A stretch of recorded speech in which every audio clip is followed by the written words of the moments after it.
You know, Reina, I'll tell you, Reina, she's the best. Reina is a selfless person. She puts everyone before herself, her family, her friends, her coworkers. Reina is not just my coworker, she's a good friend of mine. Bubbly, energetic, helpful, friendly. She's very special. She's a very caring lady. I couldn't ask for a better mother-in-law. She's like my second mom. I grew up in a single-parent home, having my mom there for me all the time and doing everything for me. I got to see her work hard to provide for me and to kind of carefully guide me as much as she could to grow into a young man and into the man I am today. We have the moments that only we understand. Well, she has a wonderful personality. She has always been encouraging to me personally as her pastor, has given extreme support to me as well as to the church family. She's really a godsend. She's just a wonderful, wonderful person. She's like family to me. She's like a sister to me, a best friend. It's just her. It's just, you can't help but love her. Reina's like the sister I never had. We've all become friends because of her, and we've shared so many things. We've experienced marriages together, we've experienced divorce, childbirths, we've experienced boyfriends, breakups, I mean everything. Mita is a person that literally will give the shirt off her back. And she takes her friendship with you, she takes it very seriously.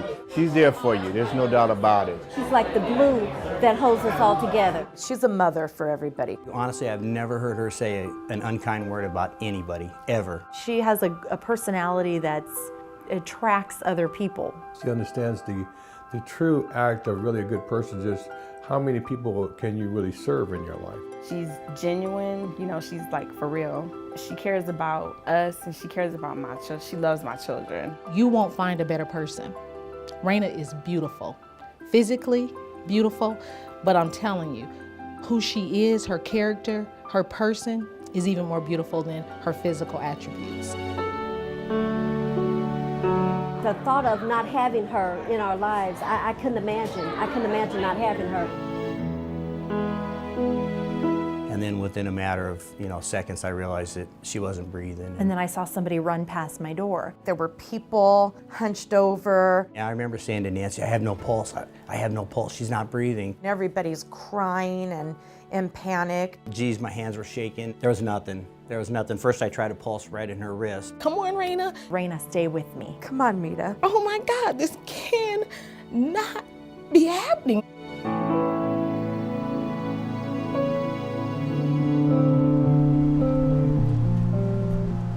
That's a great place to work. You know, so many people that have been here long term, so you really over 5, 10, 15, 20 years, you're used to seeing the same people day in, day out. The weather was bad. We had a kind of a bad morning, and sometimes in our department, that changes everything for us. So a lot of people were late, and having difficulty getting in. I hadn't been here 10, 15 minutes. And I usually, after 7:30, go walk around. So we're working and everything, and I had gone over to Mary Ann's desk to show her something, and then I was walking back to my office. I always glanced down the hallway and looked out, and I saw Reymita laying on the floor. Activity. She collapsed right at the end of the long hallway. I'm holding her, actually holding her head and saying, Reina, and then within a matter of, seconds, I realized that she wasn't breathing. I reached down for a pulse, and I checked her neck for a pulse, and there was nothing going on there. I think I yelled, Nancy, something's wrong. I have no pulse. I have no pulse. She's not breathing. Outside of my office, I heard somebody say somebody needed to call 911. And then you see a lot of people walk through. This is right at the time of the morning when there's a lot of traffic going on out here. And Nancy took over doing the compressions on her because she had some training in that area. I came around the corner and I saw everybody lying. I didn't know who was having the issue at the time or what the deal was. And I heard someone say, "Where is the defibrillator?" And I said, "Just downstairs in the lunchroom." A group of us just kind of got together and just began to pray because obviously it was a serious situation. When Bonnie got down there, we were all kind of at ease. She kind of gave us all a job, and then she went down and she started doing compressions on her. As soon as I gave some compressions that were up closer, between the nipples in the center of the breastbone. There was a huge amount of breath that she expelled. Everybody's crying and panicked. And I stopped and I leaned down right into her face. And, Reina, stay with me. I heard somebody ask if anyone had contacted Natalia, which is Reina's daughter. And I thought, oh my God, it's Reina. And everybody's kind of seeing what's going on, and people are trying to keep people back. And I think not in a million years could it be her. And why would I say that? Because if you look at her, if you talk to her, the epitome of health, if you looked at her. So I'm processing all of this and I'm saying, wait a minute. So I say I have to go. I have to see for myself. And at that point I was thinking to myself, God, Reina may die here, and here's my friend. Here's my friend. And she's just laying there and she's just still. And her eyes are closed and they have her shirt open. And Julie is talking to her, come on, Reina. And she's hitting her hand, come on, Reina. I know you can hear me. I know you can hear me. And I kept saying, come on, Mita. Be here, Nana, be here for your grandbabies.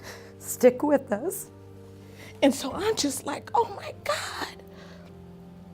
Oh my God, this cannot be happening. And I'm looking down at her.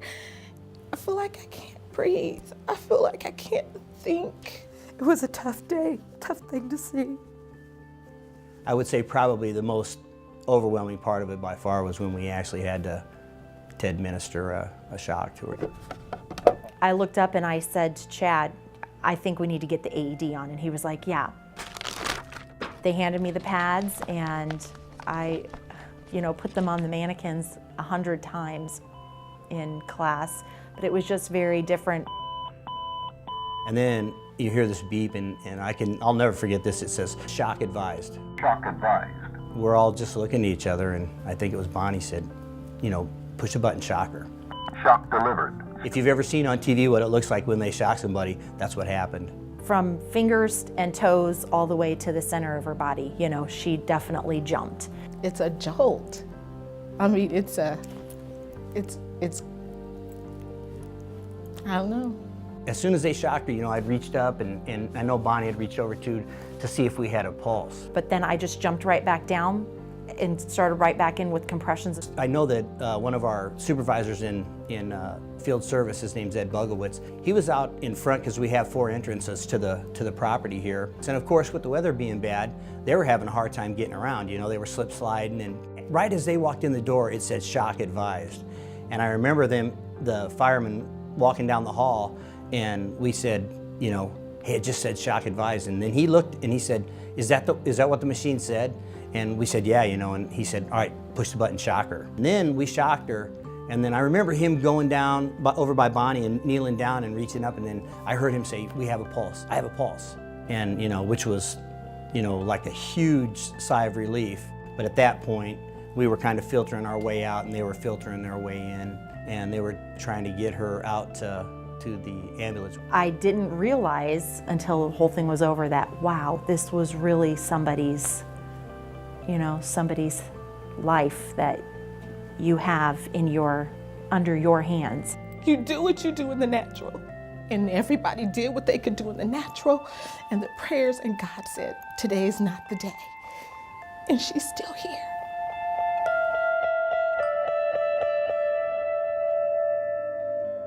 I am the first one that I know in my immediate family that has had a heart attack, and it really caught everybody off guard. The information, the knowledge is everything from the American Heart Association. There's no doubt about it. Knowing CPR, it absolutely, without hesitation or question, saves lives. If anything within the realm of 30 seconds would have went different than it did, she would have had no chance to live. Just to think that my MUD family thought enough about me to save my life means a lot to me, and I always will love them for that. I thank them, and I think that more people should know, because at work, if they didn't know how to use the defibrillator, or people that don't have that training, then she wouldn't have made it. So I thank them. Thank you for helping her get to the hospital. Nana, I love you. I love you, Nana. You're my favorite mom. She always says I'm her favorite son, and I'm her only son. It's kind of a joke we share between us, so I love you, number one mom. The American Heart Association is the mouthpiece for people that may be fighting for their life, because heart disease is prevalent among so many people. And I think the reason from this is for me to give my message or use my story to help other people. I learned through the district and the American Heart Association and things like that, ways to help somebody, even if I was in a restaurant or if I was in a pool. If doing all of this, learning all of this information, you know, helps save one life, it's worth all of the money, training, hours, missed work that people have spent. Please don't stop doing what you're doing. Please don't stop doing what you're doing. You just never know. You just never know how much of an impact that what you're giving to, if you choose to give to them, what life it may save. The heart is it. The heart is it. It controls absolutely everything. It pumps. It's where we love from. It's all of those things. And if we don't take care of it because of our ignorance, or we're not able to save someone because we not thought it important to know CPR, we just don't know what lives may end because of it or may be changed drastically because of it. So the American Heart Association is huge, and I'm so grateful that they exist. Look at me, I'm here because of people that have the specialty to help someone with heart disease.